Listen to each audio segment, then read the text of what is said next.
Bienvenue dans ce All Thread, les histoires à la Pierre Bellemare, les threads à l'ancienne. Celui-ci, je le connais depuis très longtemps, les noms ont été changés évidemment, et il donne une petite leçon quand même. Nous sommes en 1937 à Paris, et un homme qu'on va appeler Louis Genet est marchand de sommeil. Il a un immeuble qui fait à peu près 5 étages sur la place Clichy.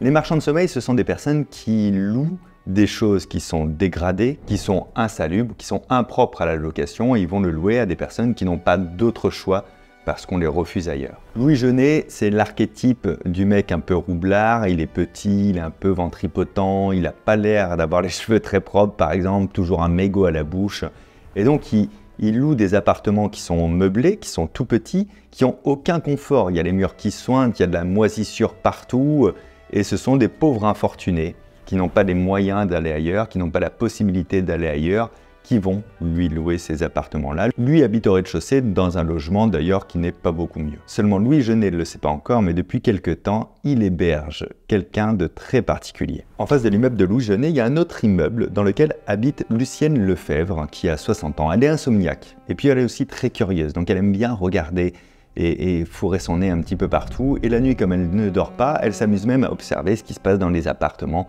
en face de chez elle. Un jour, elle va voir Louis Genet en lui disant « Attention, il y a quelque chose de très étrange avec votre locataire du 4e étage. » Louis Genet dit « C'est monsieur Vincenzo, qu'est-ce qui se passe d'étrange avec lui ?» Et Lucienne lui dit « Votre locataire fait des mouvements très bizarres derrière les rideaux durant toute la nuit. Il arrive à 23 h et à 5h45, il part, il éteint la lumière et il part, et donc il ne dort pas la nuit, c'est étrange. » Pour Louis Genet, ça n'a rien d'étrange. Monsieur Vincenzo doit travailler beaucoup la journée, et puis il rentre que la nuit, et il vague un peu à ses occupations, et possiblement il dort parfois la lumière allumée, enfin c'est possible. Et puis, ma foi, ça ne le concerne pas tellement, parce que Monsieur Vincenzo, c'est son meilleur locataire. Je veux dire, tous les mois, au 1er du mois, il paie son loyer, il n'a jamais eu de problème avec lui. Mais pour Lucienne, c'est très louche. Et elle commence à lui dire, si ça se trouve, c'est un terroriste, et il prépare des choses, des bombes, on ne sait pas. Et là, au mot terroriste, Louis Genet commence à avoir peur. Je vous rappelle qu'on est en 1937. 1937, c'est une époque où il y a beaucoup de conspirations, il y a beaucoup d'attentats. Il y a par exemple la Cagoule, une organisation politique et militaire clandestine. Il y a les agents de l'Italie qui sont parfois présents en France. Il y a aussi ceux de l'Allemagne nazie. Bref, le terrorisme, on ne prend pas ce terme-là à la légère à cette époque. Pour Louis Genet, ça devient un souci. Il n'aurait jamais parié ça sur monsieur Vincenzo. Alors, malgré son nom de famille, c'est un Français qui est né à Colombes, qui a toujours bien payé son loyer. Et là, Louis Genet voit la scène différemment. Il se dit, mais s'il paye si bien son loyer tous les mois, le 1er du mois, c'est peut-être justement parce que c'est l'argent du terrorisme qui fait ça.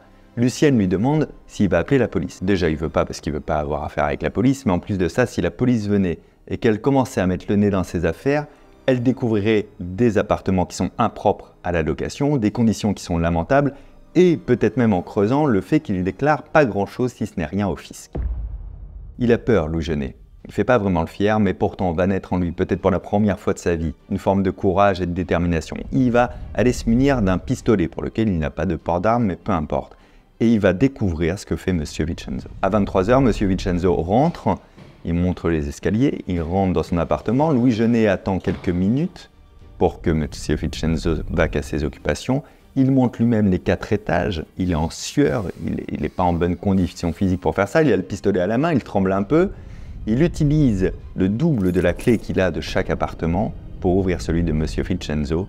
Il ouvre la porte pour le prendre sur le vif avec l'arme à la main. Et une chose est sûre, c'est qu'il ne s'attendait pas à voir ce qu'il va découvrir. Devant lui, dans l'appartement, Vincenzo, en plein milieu de la pièce, tout autour de lui, des plaques de zinc, des bacs d'acide, des pots de peinture, une presse à main, des fils à linge, c'est un bric-à-brac sans nom. Il est très clair que c'est une sorte de laboratoire, mais un labo de fortune. C'est pire que le labo de Breaking Bad. Vincenzo supplie son propriétaire de ne pas tirer, qu'il n'a rien fait de mal, etc. Louis Genet le somme de s'expliquer, et Vincenzo ne fait pas de résistance. Il lui explique qu'en réalité, c'est un faux monnayeur qui vient ici la nuit pour fabriquer des faux billets, et ensuite, le jour, il les écoule dans un autre appartement, d'ailleurs appartement dans lequel il dort la journée.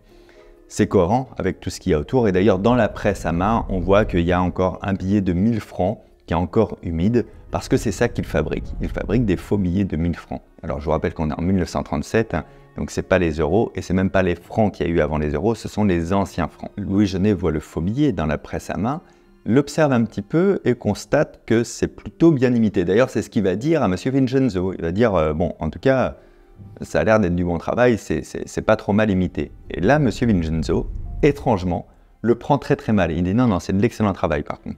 Vous pouvez me dénoncer, on peut faire ce qu'on veut, mais on peut dire ce qu'on veut de moi, mais je suis le meilleur dans mon domaine et ce sont les meilleurs faux billets qui existent de 1000 francs. Et Louis Genet n'est pas si sûr, pour lui il voit quelques défauts. Et M. Vincenzo rentre dans une sorte de pari avec Louis Genet. Il disait prenez-le, il décroche d'une pince à linge 3 autres billets de 1000 francs, il dit prenez cela, prenez ces 4 billets, demain vous allez chez les commerçants, vous allez à la banque où vous voulez, et s'il y en a un des 4 qui vous est refusé, alors là, je ne m'appelle plus M. Vincenzo. C'est étrange comme réaction, mais c'est pourtant bien ce qui s'est passé.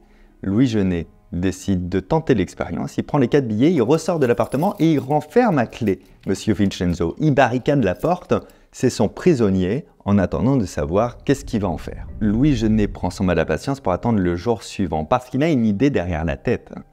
Il ne sait pas encore s'il va appeler la police ou pas si jamais les billets sont refusés, mais si les billets sont acceptés, s'ils ont vraiment la qualité que prétend avoir M. Vincenzo, alors il pourrait en faire son faux monnayeur personnel, le faire chanter et l'obliger en fait à le fournir en billets. Louis Genet commence par aller chez un buraliste qui a dans sa rue, près de Clichy.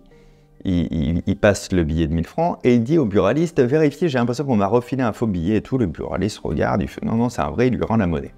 Louis Genet ressort en se disant « Ok, c'est intéressant ». Il part à la Banque de France avec les 3 autres billets et demande à la Banque de France de lui faire de la monnaie, de la petite coupure.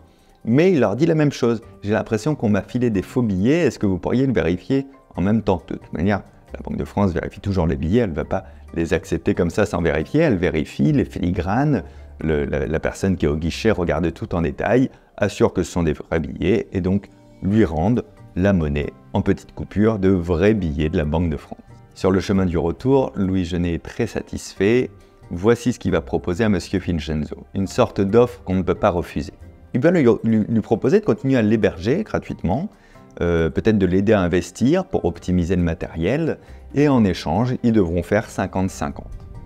L'autre proposition, si jamais celle-ci est refusée, c'est qu'il va le dénoncer à la police. Donc il sait qu'il le tient, il sait qu'il y a du chantage. En plus, il sait que M. Vincenzo ne sait pas que Louis Genet n'aurait pas trop d'intérêt à voir la police. Donc, quoi qu'il arrive, il sait qu'il va arriver à ses fins. Il arrive donc au 4e étage, il ouvre la porte, enlève la barricade, rentre et explique à M. Vincenzo que oui, les billets sont bons.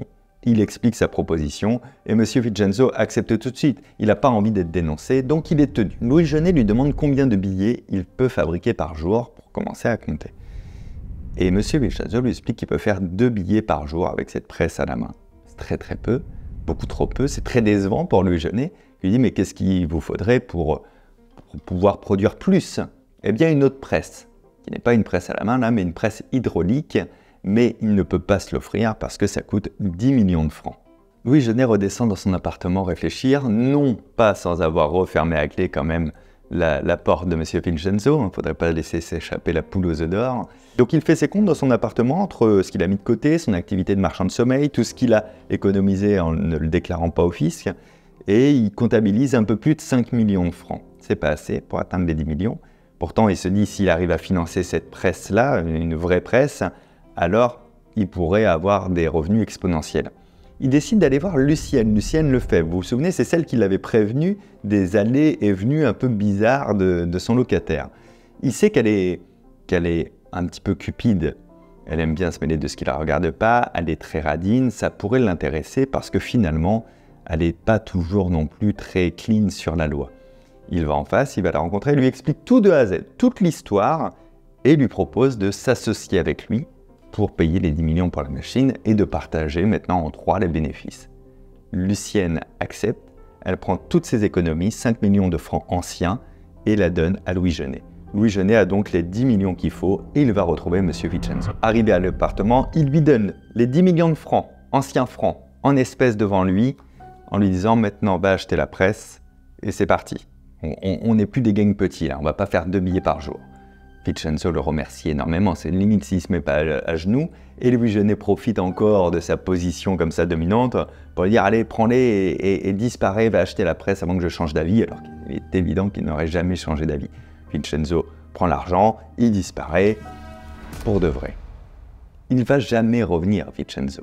Il part avec les 10 millions de francs. En réalité, c'est une arnaque que pratique relativement fréquemment Vincenzo, qui connaît très bien les profils comme Louis Genet ou même comme Madame Lefebvre d'ailleurs, mais c'est les marchands de sommeil qui sont toujours prêts en fait à déborder sur la loi, à manipuler les autres pour obtenir de l'argent.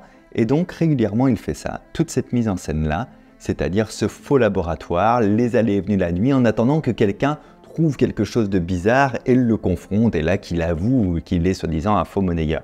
Soi-disant parce que si les 4 billets ont bien été acceptés à la Banque de France, c'est parce que ces 4 billets de 1000 francs étaient 4 véritables billets de 1000 francs. Donc il a investi juste ces 4000 francs pour avoir 10 millions en retour. Le deal est rentable. Et comment on la connaît cette histoire? Parce que ce fameux monsieur Vincenzo a été arrêté pour d'autres délits mineurs. Et une fois sur l'une de ces arrestations, il a décidé de raconter à la police toute cette histoire, en entier. Alors déjà parce qu'il en était fier, et surtout parce que la police n'a pas pu faire quoi que ce soit contre lui. Déjà, Louis Genet et Madame Lefebvre, évidemment, n'avaient pas porté plainte contre lui, parce que c'est pas très légal tout ça.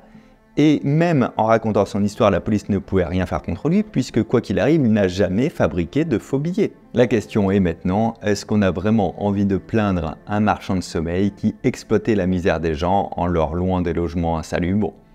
J'en suis pas sûr, je dis pas que c'est bien de faire ce qu'a fait monsieur Vincenzo, mais je me dis que par contre sa victime, j'ai pas énormément envie de la plaindre. Je vais aussi profiter de cette vidéo pour vous dire que je suis en tournée avec mon spectacle, c'est un spectacle de mentalisme, d'humour et de science, ça dure à peu près 2 heures, on se voit à la fin, c'est mon 4e show. Comme vous le voyez à l'écran, je serai à Toulon, un petit peu de Suisse, Genève, Lausanne, Grosne, ensuite à Coulommiers, à Blénaud dans le 54, à Bar-le-Duc dans le 55, à Thaon-les-Vosges, à Pont-l'Abbé, à Saint-Brieuc, Carcassonne, même le Luxembourg, à Mondorf-les-Bains, Colmar, et encore 25 autres villes. Vous avez tous les détails, toutes les villes et la possibilité de réserver dans la description. Et la grosse dernière parisienne au Dôme de Paris le 5 octobre. Ça va être fou aussi. Donc j'espère qu'on se retrouve dans la vraie vie. Sinon, on se retrouvera sur Internet. À très bientôt. Ciao.